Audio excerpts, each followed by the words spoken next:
Hi, Mark here from the Tangibound Podcast Network and host of the flagship show, the Tangibound Podcast. Did you know that we over at Tangibound are always looking for amazing podcasts to promote? And did you also know that we are also proud nerds and geeks of everything from movies, music, gaming, TV shows, and comic books to wrestling, MMA, soccer, and football? Whatever you can nerd or geek out about, we've got it. And if you're interested, we can help you find it. And if you're a show looking for a place to call home, we've got you covered. Side effects may include upset stomach, dizziness, tumors, shakes, and in some rare cases, death from excessive laughter. Though to be fair, it's only sometimes. Other side effects may include diarrhea, gallstones, heart palpitations, and strong desire for cookies on the dark side. Talk to your doctor and visit TangiboundNetwork.com and see if Tangibound Network is right for you.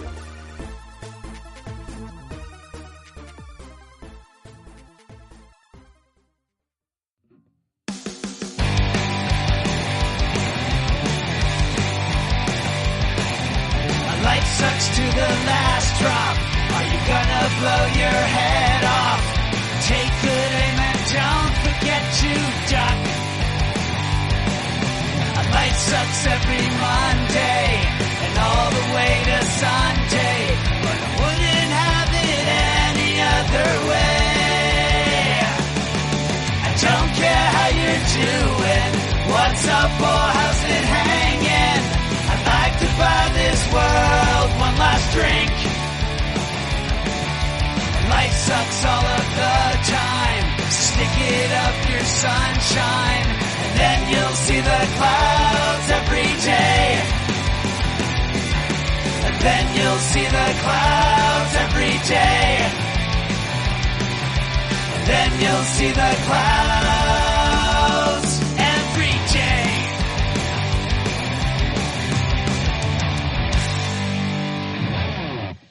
We're not doctors, therapists, trained professionals of any kind, so if you feel you do need help, please reach out and get the help you need. We have a whole list of things on our files page over on Facebook at facebook.com/crazylifepodcast, and or just search on the internet for the suicide prevention hotline number, or go to NAMI.org or whatever resource you can find. But just please reach out for help if you need it. If you feel as though you're going to harm yourself or others, definitely reach out. And try not to be alone. Also, if you feel that way and you realize that you're writing a note or making plans of how you would do, like harm yourself or others, definitely reach out. That's a huge red flag. And lastly, please do not replace the idea of therapy with listening to this show. Again, if you need help, please reach out and get the help that you need, or contact us. We can try to help you find the help that you need. Welcome to the Crazy Life, everyone. My name's Jen. I am your hostess for today. And with me, as always, is Brian. Hey, Brian. Howdy. Yay, it worked.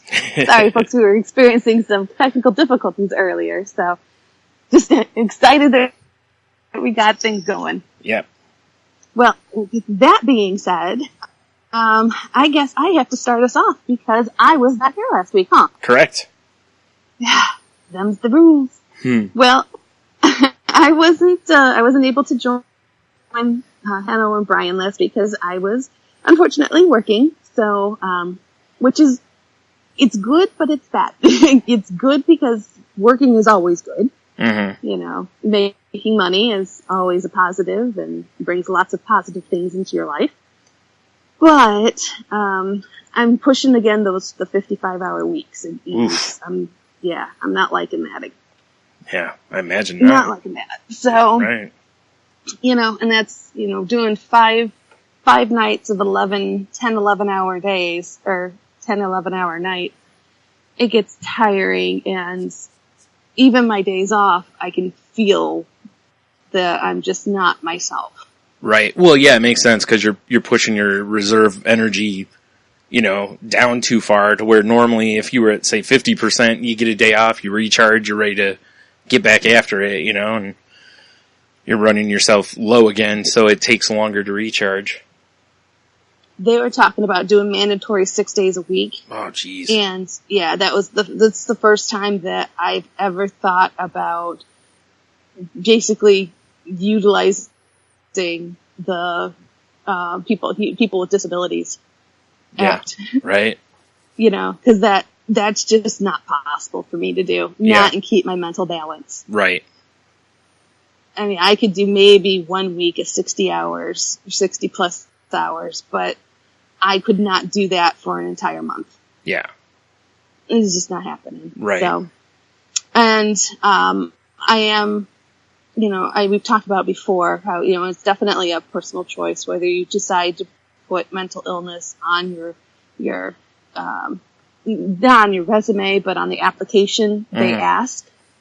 And it's completely up to you whether you answer the question or not. Right. I choose to answer the question because I'm very open about my mental illness. Yeah. So. Well, I think it helps too, like with like yours and mine too, I guess, is that, when they rear their ugly head, if you will, it's very noticeable. Yes. It's hard to hide that you're, like you, it'd be hard to hide that you're manic or, Correct. Exactly. People may not notice necessarily, but it's right there, They know something's not right. Yeah. They can't tell you what's not right, but they can tell you something's not right. Exactly. Yeah. And it's not one of those things in my experience, I still have to tell people if I want them to know. It's not like just because it's on my application, it doesn't mean it's public knowledge. Yeah, they don't make you wear like, hi, my name is Jen, name tag with bipolar. Exactly, exactly. It's like HR knows it. It's in my file, so in case anything I ever have to refer back to it, there's a protection for me. Mm-hmm. But it's not like every one of my managers gets the file on me saying, hey, she's bipolar. Right, yeah. So it's for people that are concerned about that, just so you know, that's kind of how it works. Right. And I've never had to actually ever go to that. This is the first time that it crossed my mind when I heard rumor that may come to fruition. Yeah. It did cross my mind. I'm like, there's no way I can do 60, 70 hour weeks. It's just no. Oh yeah, no. Happening. And I don't think that's unreasonable for anybody to say no to. Yeah, I don't either. Like, realistically, it's like, look, I know, there's obviously a lot of work to be done, but it's like, why haven't they hired extra people by now? You're paying everybody else overtime, So you can't tell me you can't afford it, So it's like at some point here, it's like, look, you're just bad at business at this point, because even if they're temporary people, like bring in some people to get ahead of this, Yeah. And well, part of the problem is that I work for a warehouse that supports a manufacturer. Mm-hmm. And when the manufacturer speeds up the line and they're producing and producing and producing and producing, we have a lot of extra overtime. But if the line slows down and they're not producing as much and the demand is not as much, then they won't need as many people. Right. Yeah, that's why I was basically saying to get a, even if it was temporary, just a... But to bring in temporary managers is very difficult. Yeah, that's true, I guess. So I get the situation that they're in. Yeah. I do, but I just also understand myself. And I've been through this long enough that I can feel when things are going a little haywire. Right. Like I can feel just recently in the last, I want to say week and a half, I'm starting to show signs of mania again. Yeah. So, and I'm starting to get obsessive, and I'm fixated on things. I'm getting, I'd love to be honest on here, folks. So I'll be completely bare honest. I'm getting hypersexual again, which is all of the signs that I've been through before with mania. Right. So I can see these things lining up, and I know part of the catalyst of that is me not being in balance. Yeah. So, and then that's just always my struggle the audience, you guys have been with me for a long time, and Brian, you've been through everything with me, so Yeah. that's my continuous struggle on a daily basis is to balance and keep my balance. Yeah. Because it's so hard. Well, and like we've talked about on here, you know, I don't know, 7 or 8 million times, you know, about how these things are, you know, it's a long-term fight. Like, Yeah. there's no, like, oh, I conquered it. It's, nope, I'm going to have to fight it tomorrow. Maybe not as hard, or, you know, maybe it won't be as strong, but it's still going to be there, you know? Yeah. Yeah. So what are you going to do? Well, as of right now, I'm just keeping a very close eye on things. You know, I'm trying to be very self-aware. Mm-hmm. I'm making sure that I take my medicine continuously at the same time every day. Mm-hmm. You know, making sure that I obey all the rules, not drinking very much alcohol, if any at all. Because I'm really not supposed to drink any, but Yeah. that's, you know. I talked about that with Henno a little bit last week about, you know, Yeah, that's not a realistic expectation for me in my life. Right. It's just not. Yeah. But, I'm limiting my alcohol content. Mm-hmm. Me too. Or content intake. Either way, right? Mm-hmm. But, you know, and if it continues, I'll have to make another appointment, which I know that's what you were looking for. Yeah, I was just make looking. Another appointment to go to see my doctor. I was looking for the course of action. Yep. Yep. So I'm hoping that I don't have to go back, because I really hate making the appointment and doing that whole thing. But yeah, you know, if I need to, I need to. The important part is recognizing dangerous tendencies, mm-hmm. and it's very easy for me to basically light a match and destroy my life. Yeah. Well, especially when it's like we've talked before, like the way your bipolar manifests are things that most people or a lot of people would consider positives. You know, like everybody wants more time or more energy. Everybody, you know, hypersexuality, awesome, you know, and all these things, but it's, they don't realize that it's redlining everything. You know, you're, you know, like I said, I had the tiniest taste of it from that one medicine I was on, you know, and was like, this is no good, you know, it was like. You have no boundaries. You have no limits. Yeah. And that's the dangerous part. It's basically driving with no speed limit. Yeah, exactly. And it's fun. And it can be very exciting. It can be very, very fun. Yeah. And you can really get a great rush out of it. You know, when I'm manic, it's probably the best feelings I've ever had in my life. Yeah. I'll be honest. I feel the best I've ever felt when I'm manic. Yeah. But I am one hair shy of making a decision that could destroy my life. Exactly. Yeah.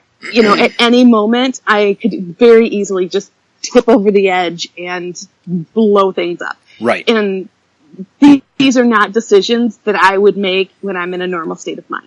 Exactly. Yeah.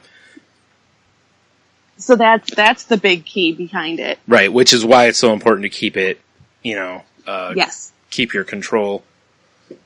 Exactly. Mm-hmm. So. Or balance, I'm sorry, not control, I meant balance. Right. But it is, and that's, you know, keep control over things and keep the balance in my life, and so that's what I'm working on, and I will definitely give you guys an update next week on how I'm doing, because this is something that I'm very aware of and monitoring very, very closely. Well, yeah, I mean, because you know, at some point you can't help but look at the fact that since you've started this job, how many weeks on this show have you talked about how you're feeling unbalanced? Correct. You know, and you know me, I'm not advocating you do anything. It's just these are important things to notice, because it's like, okay, you know, like that's where you make those decisions. Like you said, do I go to the doctor? Do I whatever? You know, that's So. Well, I have been keeping my options open, shall we say, when it comes to the job market. Sorry. Yeah. Just because I have noticed that as well, is that I don't know if this is the healthiest of jobs for me. Yeah. Yeah. It's just a personal thing, and it's not a bad job. It's not a bad company. It's not anything like that. It's just, I don't know if this is the right fit for me. Yeah, yeah. Which is totally understandable. Sometimes it's just, just jobs are not a good fit. Like, my brother Daryl, when he got a job at the post office, and, they want things done in a timely fashion, and, they send people out into uneven terrain and whatnot, and because he has issues, he has cerebral palsy, so he has issues walking, and he just was like, this is not for me, good job, great benefits, all that kind of stuff, but it was, like you said, it just was like, this is not a good fit for me, Yeah. So, yeah, it happens.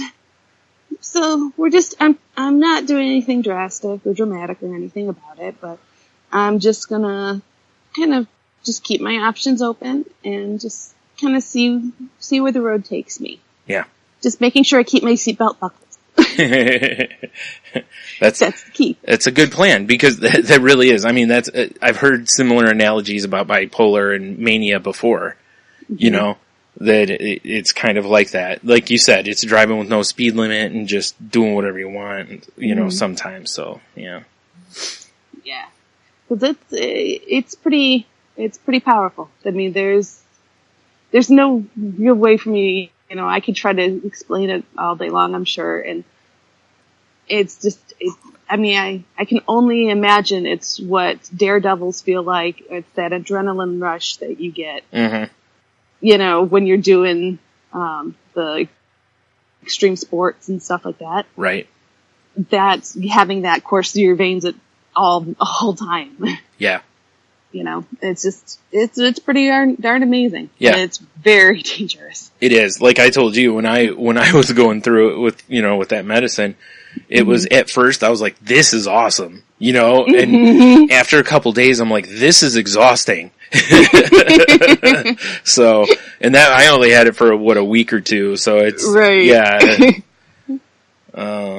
But I did get a little taste of it at least, but still it was like, cause I've heard it referred to as that, sometimes that it feels like you're, on a drug basically, and the come down obviously is the problem. But like you said, the problem is that while you're air quotes high or manic, you make decisions you wouldn't normally make and all that stuff. And then when you come down, you've got to pay the piper. So yeah, exactly. It's, you're operating in a world with no consequence. Yeah. And when you come back down to earth, it's like, oh, there's consequences. Yeah. Why am I in handcuffs?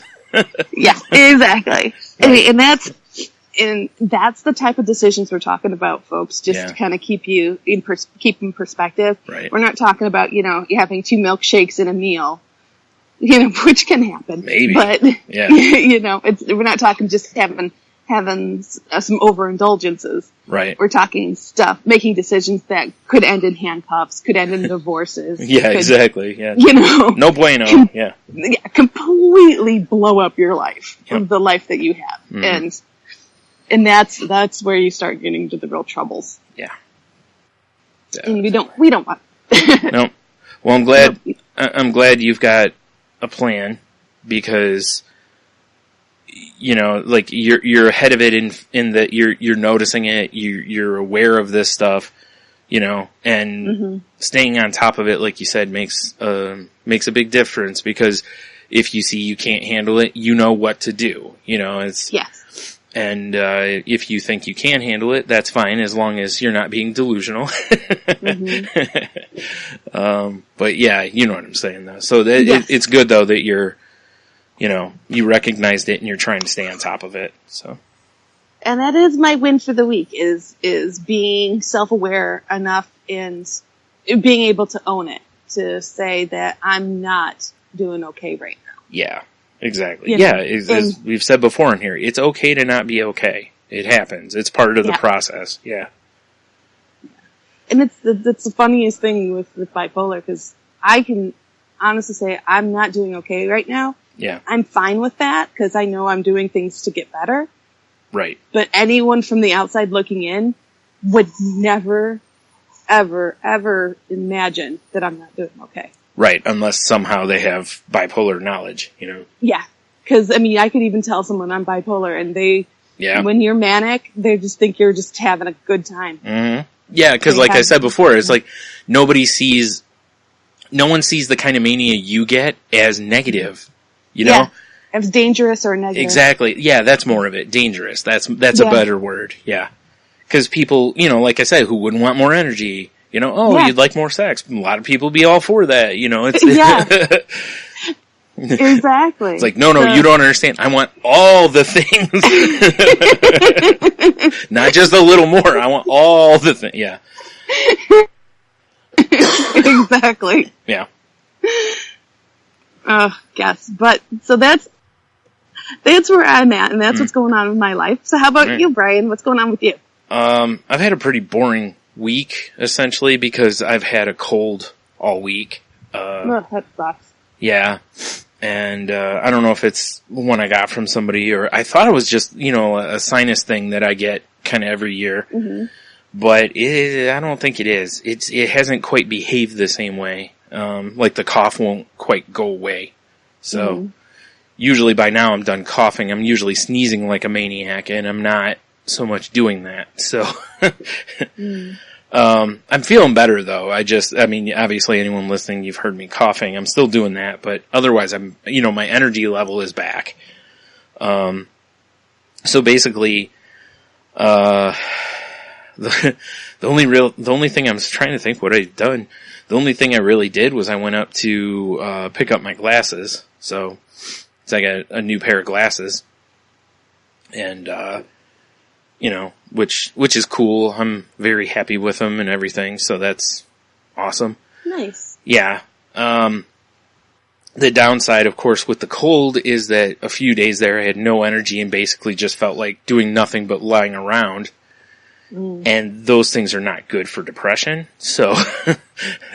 Right. You know, I caught myself a couple of times kind of, sliding down the slide a little bit, which is good. I caught myself, and, I actually tried to, like, okay, what's causing this? Why am I doing this? Is there, and I just realized it's honestly, it's one of, it kind of feels like, at some point, like a levee will burst kind of a thing, It's like, well, I'm sick, so my levee kind of just, it just kind of burst and let the depression through kind of a deal. I think that's just what it was, Cause I think, probably. Yeah, cause I think if I would have been able to get up and go do things or whatever, I probably would have been fine, Right. But like the one day I went to get some, I went out to get some antidepressant, or not antidepressant, geez. Wow, I can't think of the word now. Decongestant. That's the word I was looking for. Ah, yes. Much different thing. Yeah. Yeah. I went to get some decongestant, and, I did that and got a couple other things at the store. And I mean, literally, I got 3 things, something like that. Got home and I was like, I'm done. And I'm not kidding. I went in and took a nap after that. Wow. That's how wiped out I was. Yeah. And no fever, nothing like that. I was just weak and just congested and coughing like a maniac. So. No, that sucks. I hate feeling that way. Me too. Yeah. But like I said, I'm feeling, quite a bit better now. I just wish the cough would go away. Then I think I'd be okay. Sure. So yeah, that's pretty much been it. I finished season 2 of Westworld because I was laying in bed all the time. So that's, I can't really think of much else I've gotten accomplished this week. So. Fair enough. Yeah. Well, hopefully you end up feeling better for sure. Yeah, I hope so. Or else, no. Yeah, right? Yeah. Well, what I wanted to talk about today is actually something that my husband kind of tipped me off to, is narcissism in children. It's a growing trend with the, day and age of selfie and all the social media, and everyone's talking about their lives and themselves, that it's leading to young children coming up with traits that are leaning towards narcissism. So the article we found today is called 7 Ways to Nip Narcissism in the Bud.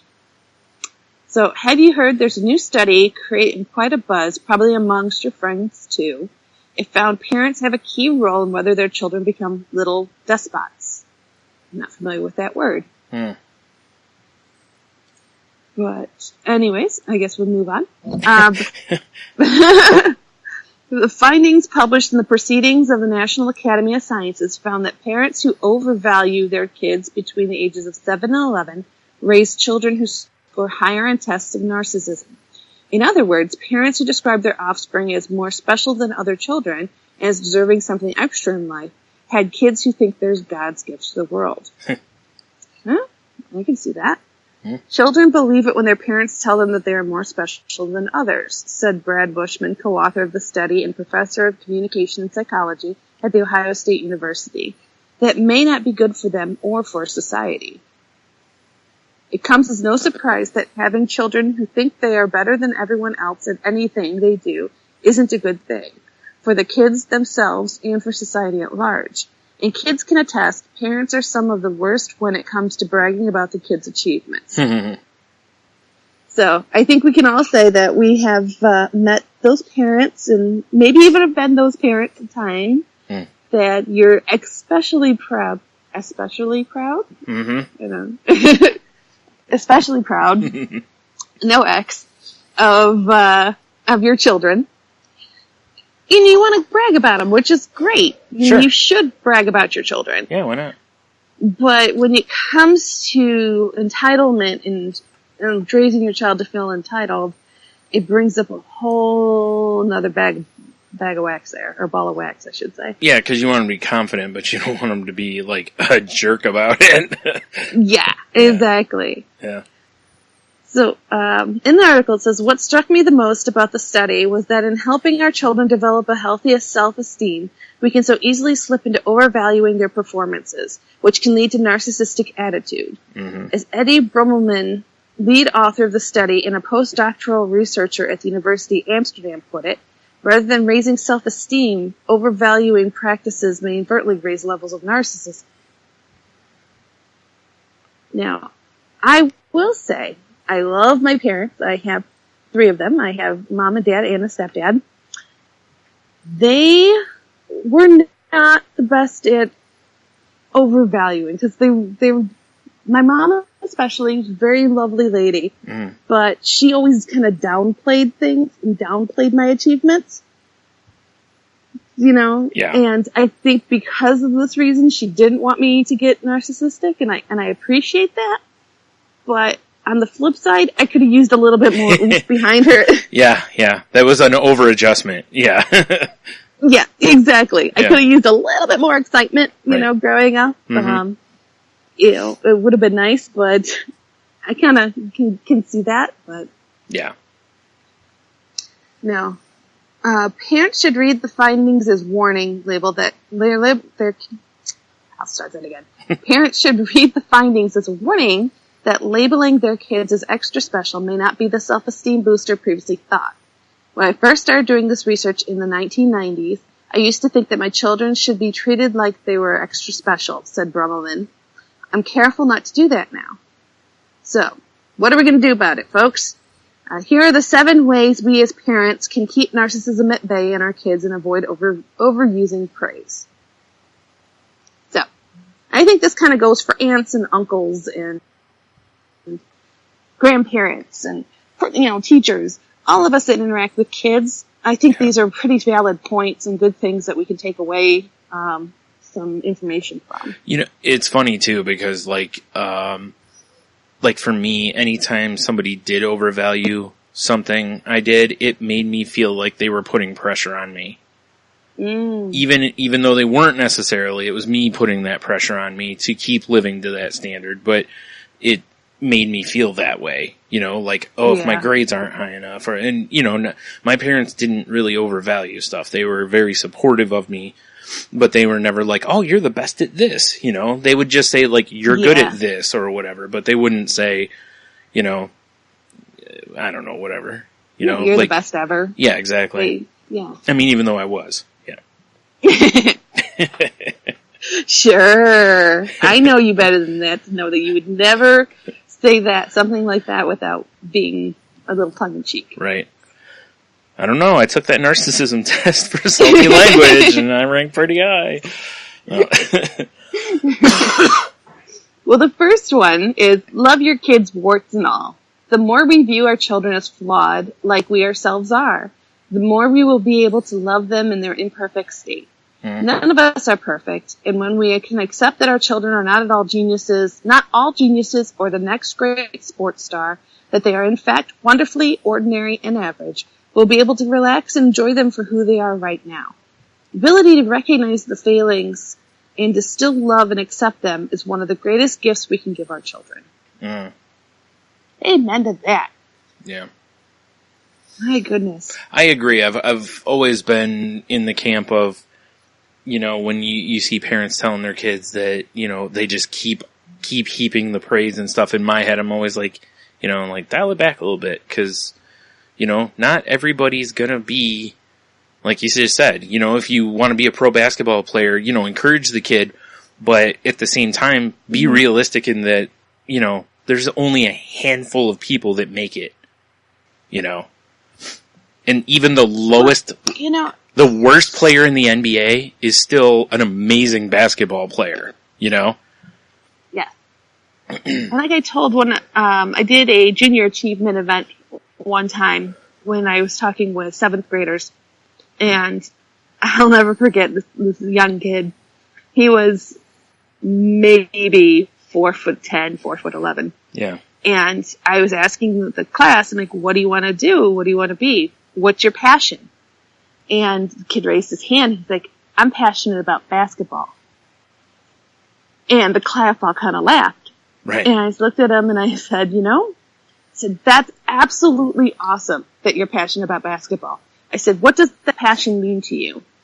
I said, do you practice? He's like, yeah, I go out and I shoot balls every day and I practice really hard. I said, that's awesome, and that's exactly what you should do, and keep practicing. Yeah. Yeah, because there are people who've just made it based more on hard work than, like, I don't know, however you want to call it, just like born talent kind of a thing, Yeah. But I told him, I said, but it's always good in life to have a plan B. So what if you can't be a basketball star, but you're passionate about basketball? What else can you do? Yeah.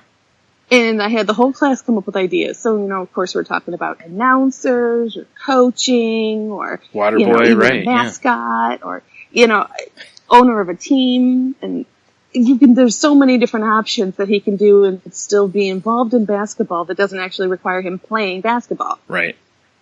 So, so that was a really fun way for me to kind of connect with the kids and for them to kind of think outside the box when that type of stuff comes up. Yeah, and a really nice way for you to crush that poor kid's dreams. Exactly. Sorry, kid, you're only 4'10". Yeah, exactly. Odds are you're not going to be dunking any baskets. Right. Hey, kid, what do you want to be? I want to be a basketball player. Bah! Like at what, the YMCA? All right, you're cool. You'll be standing on whose arms? Yeah. You never know. 5'3", Muggsy Bogues used to play. 5'8", Spud Webb played in the NBA for a while. Nate Robinson, I think, was 5'8" or something like that. That was before the Giants existed, though, isn't it? Yeah, no, it's those are like guys from like the 80s, 90s. Nate Robinson wasn't all that long ago, but again, I named 3 people out of. Yeah.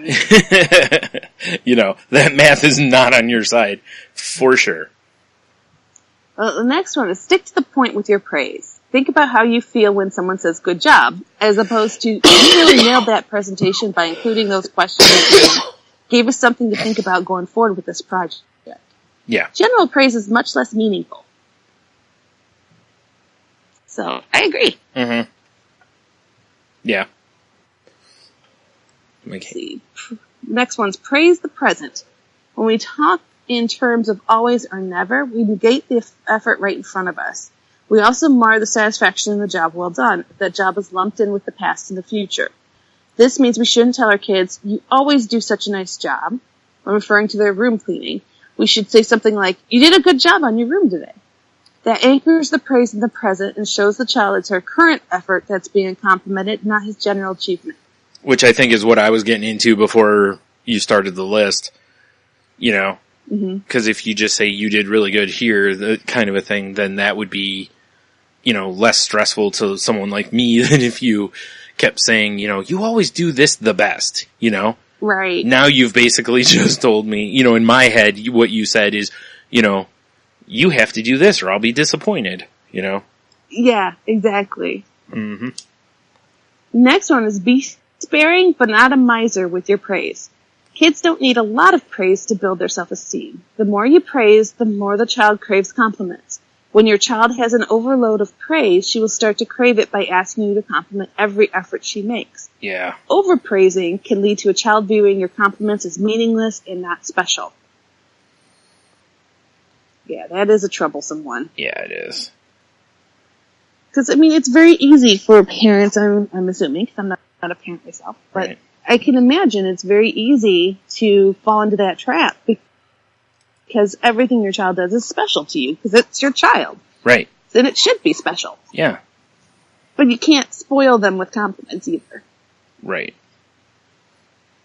Oh, it kind of links right in with number 5. Praise what is worthy of complimenting.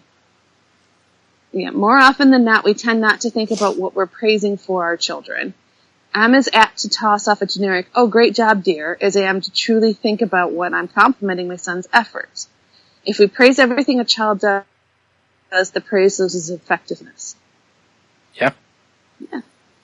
Absolutely. And not just with a child, with anybody. Yeah. Yeah. And honestly, I'm looking at these and I could definitely see using these with even adults. Oh, yeah. You know? Mm-hmm. Especially coworkers, because you end up treating most of them like children anyway. True. Very true. I don't mean you, I just mean the general. Yes, you. The general you. I agree. Mm-hmm. Co-workers in general, most of the time, they're just grown-up children. Yep. So, teach the golden rule. The concept of treating others as you would like to be treated has taken a beating in today's all-about-me culture. But it's golden in helping kids not to think too highly of themselves. Have your kids memorize do unto others as you would have them do unto you, and use it to check motivations, actions, and attitudes in their lives. That's pretty strong. Yeah, that's interesting. You know, I think I go back to something you used to talk about, Brian, when it comes to apologizing. Uh-huh. When a child goes to apologize, the next follow-up question you have to ask is, why are you apologizing? Yeah.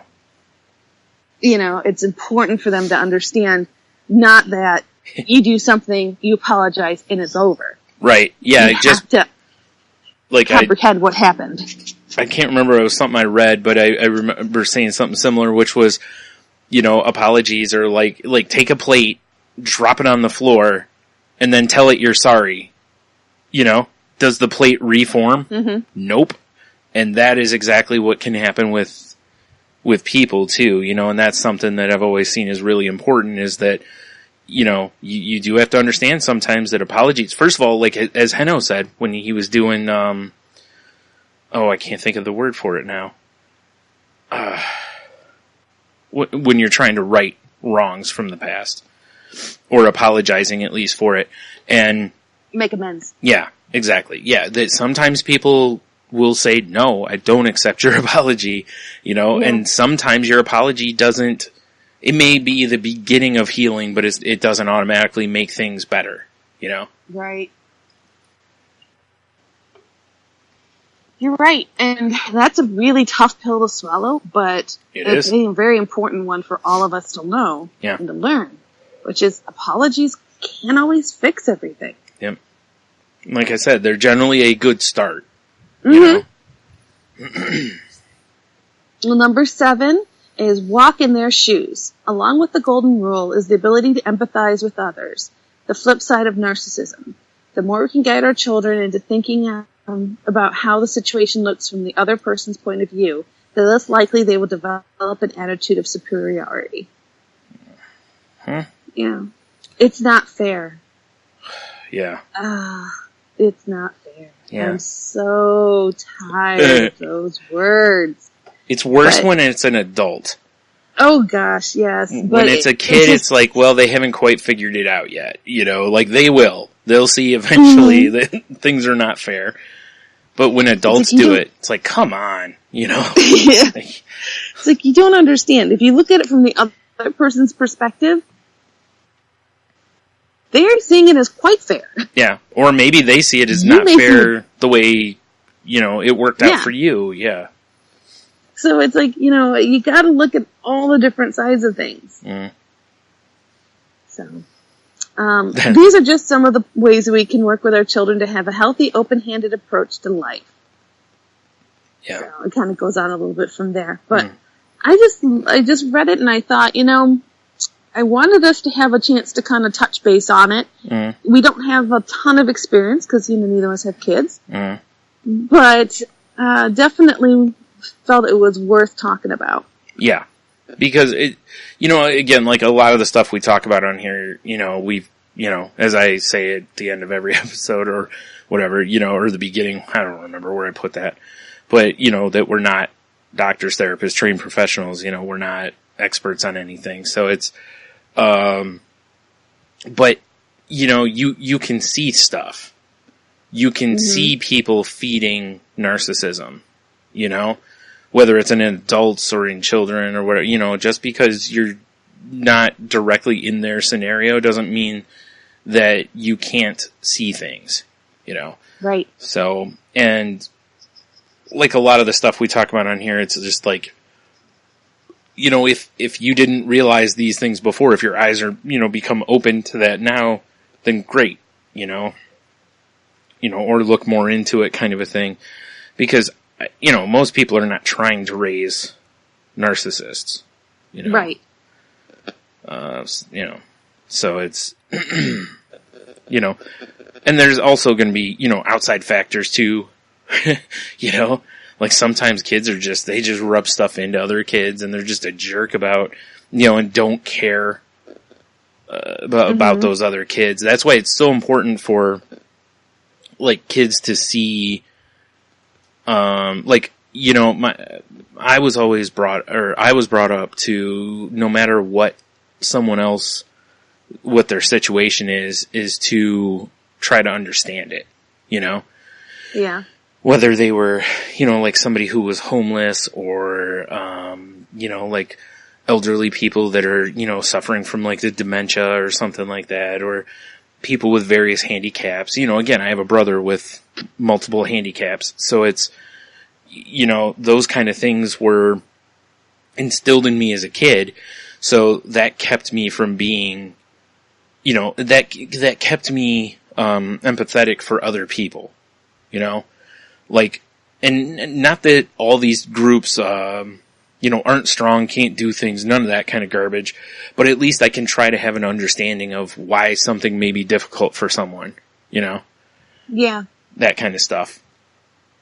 You know, like, or, you know, one kid will have a huge birthday party where everybody's invited and blah, blah, blah, and another kid doesn't throw the same party, you know? Mm-hmm. And, you know, I'm like, well, why not? My parents are so great in this and this and this, and, you know, it's like, you know, maybe consider the other kid. Maybe his parents can't afford it, or, you know, I'm not saying the kids are going to do it, but it's like, you know, if you catch your kids doing that or whatever, it's like, just, that's the kind of stuff I was taught growing up, you know, just, you don't know someone else's fight, you don't know someone else's situation, all that kind of stuff. So I think it's just important for all of us to always be working toward the side of empathy. Yeah. And that's a really great point. It's always important for us to just be empathetic. Nothing keeps you more down to earth. Mm-hmm. It really does. Yeah. And it keeps you out of your own head sometimes, just getting that extra perspective. Yeah, well, like Heno's mentioned it on here a couple of times, or various times, you know, about how he's learned a whole lot about, like, depression and stuff because of me, you know, or bipolar, because, you know, things he didn't consider before, now he's seeing, you know. Mm-hmm. So, you know, and it helps, because then maybe you see it in someone else and you go, you know what, maybe I'm going to go a little easier on him, you know, instead of, you know, screaming at somebody or whatever, you know. Or is a story we talked about on Salty Language when we recorded last, you know, his guy was killing his coworkers by poisoning like their sandwiches, you know. Oh my gosh. Yeah. It's like, yeah. So, you know, don't let things get to that level, you know. No, not at all. Yeah. Crazy. Right. Oh. Well, I think we're pretty good. What do you think? Yeah. All right. Awesome. Well, if you want to continue the conversation with me, folks, or with Brian, you can reach us in Heno. And you can reach us at the Crazy Life Podcast .weebly.com is our website. The Crazy Life Podcast at outlook.com is our email address. You can reach me on Twitter at Jen's Crazy Life. That's Jen with a G. Or you can reach me through our Facebook page, which Brian will tell you about in just a minute. And Brian. Did you mention Heno's stuff? Oh no, I didn't. And Heno, you can reach him on Twitter at Ida Heno, and he's on Facebook as Heno Heiter. Yeah. You can find our group on Facebook at facebook.com/group/crazylifepodcast.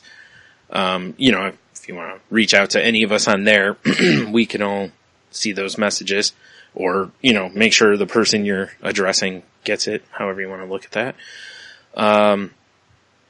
You can find me on Twitter you can find the show on Twitter also at The Crazy Life Pod, where I post when new episodes go up. You can find me on Twitter if you'd like to at Stunami. You can find my other podcast, Salty Language, at salty_language or at saltylanguage.com. And that show is not safe for work. So, you know, be careful of whose ears are around while you're listening. Where is it? We are part of the Tangentbound Network, which can be found at tangentboundnetwork.com. So please go give some other podcasts a listen. Maybe find some other stuffs that you like. If you are using Apple Podcasts, we'd really appreciate it if you would rate, review, and subscribe if you haven't already.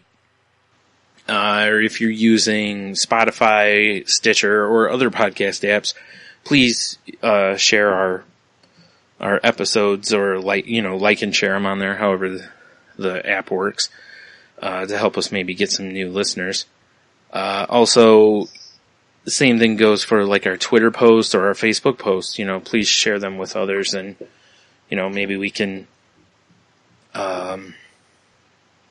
There it is. There's the derail. Yep.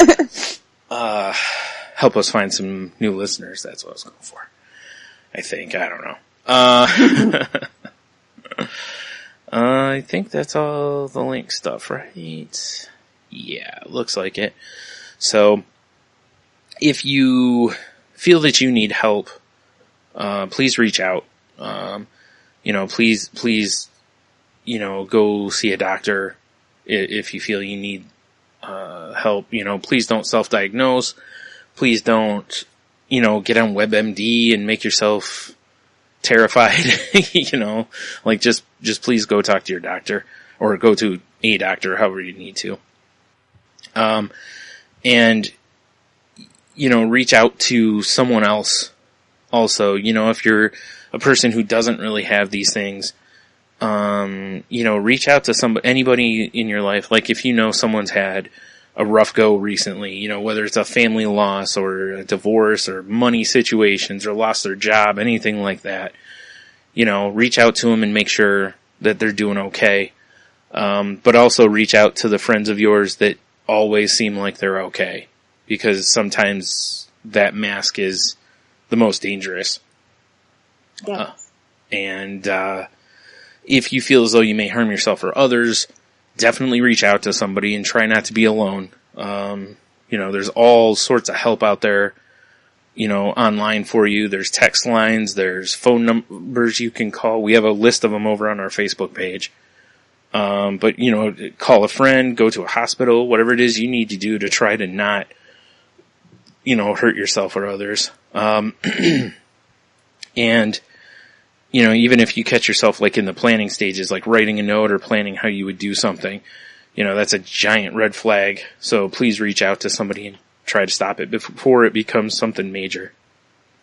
So, Absolutely. And I'll finish it up for you and say, make sure you reach out and talk to somebody, and make sure you just do your best to have a good week.